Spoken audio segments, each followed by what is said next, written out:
Muito bem, Nelson Beto, vamos começar nosso programa de hoje falando um pouquinho mais sobre o Estado. Qual é a sua opinião sobre a situação hoje do Estado? Falando do Estado, se nós falarmos do Estado como um todo, não é? Falando do Estado, o Estado hoje virou um grande problema para a nação brasileira, para a sociedade brasileira. O Estado, Aristeu, o Estado é um conjunto de pessoas, não é? É um conjunto de pessoas. Você imagine o que nós conhecemos hoje do Estado.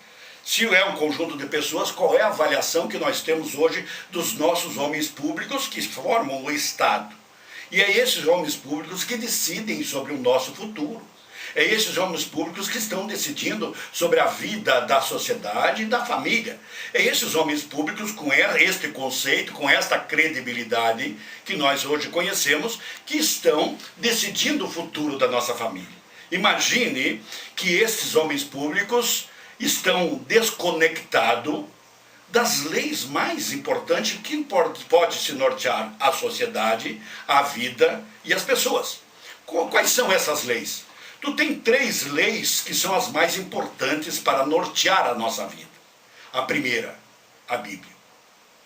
A segunda, a natureza. Todos os ensinamentos estão ali na natureza. E o terceiro, a experiência. Os anos, milenarmente, nós temos muito estoque de experiências e aí nós baseamos a nossa vida.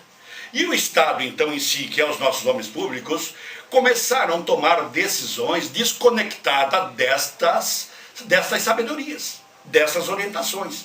E aí começaram a bagunçar a nossa vida e isso foi acentuando-se a cada ano mais.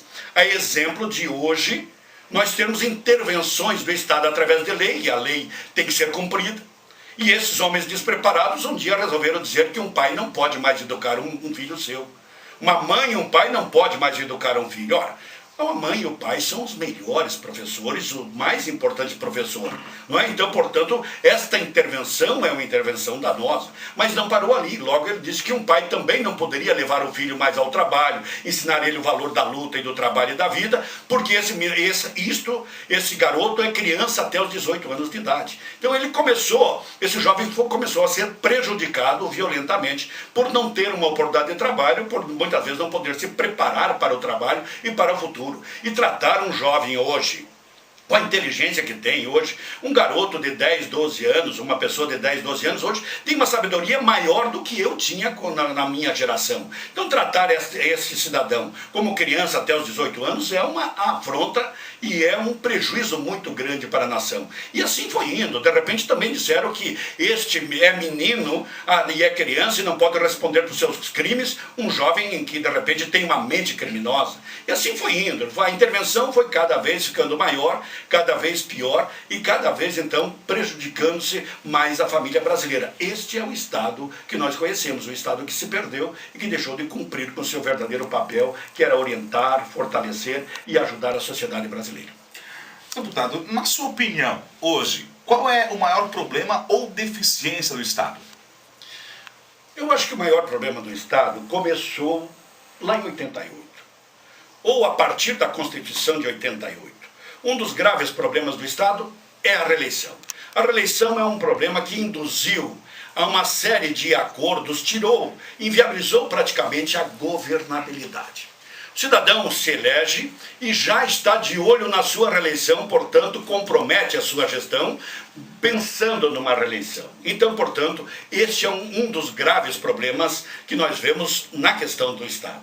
O segundo problema, o número de partidos. Esse número de partidos virou o quê? Virou uma negociação. Ora, esses partidos são financiados, virou casa de negócio.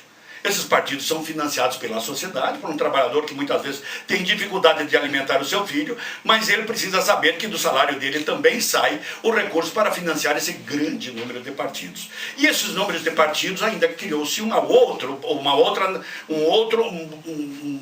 problema mais sério, que é a negociação.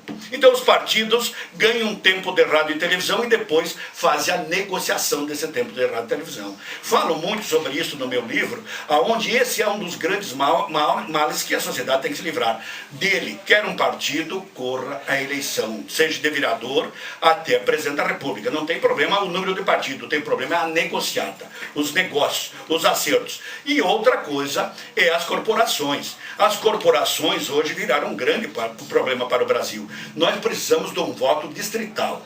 Por que o voto distrital? Porque aí você tem a geografia do país representada dentro do Congresso Nacional, todas as regiões do Brasil estão ali representadas, e mais do que isso, acaba esta farra das negociações, porque hoje, como você tem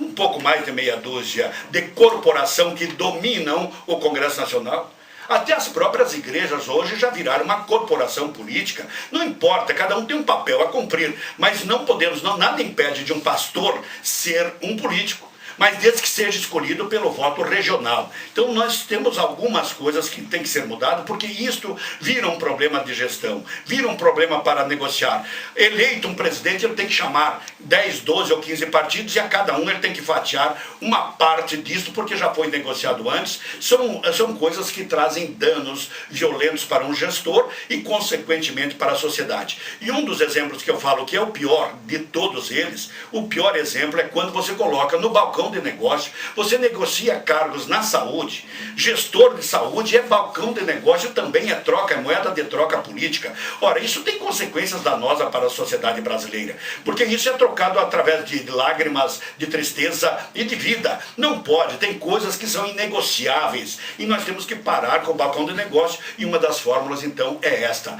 é não permitir as coligações, e o voto, não permitir a reeleição, e o voto ser voto distrital.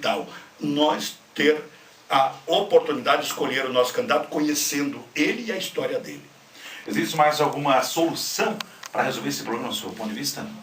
Sim, a solução nesse país, eu penso que nós temos que, agora nós começamos a viver um novo momento, que nós estamos sendo chamados para a nossa responsabilidade.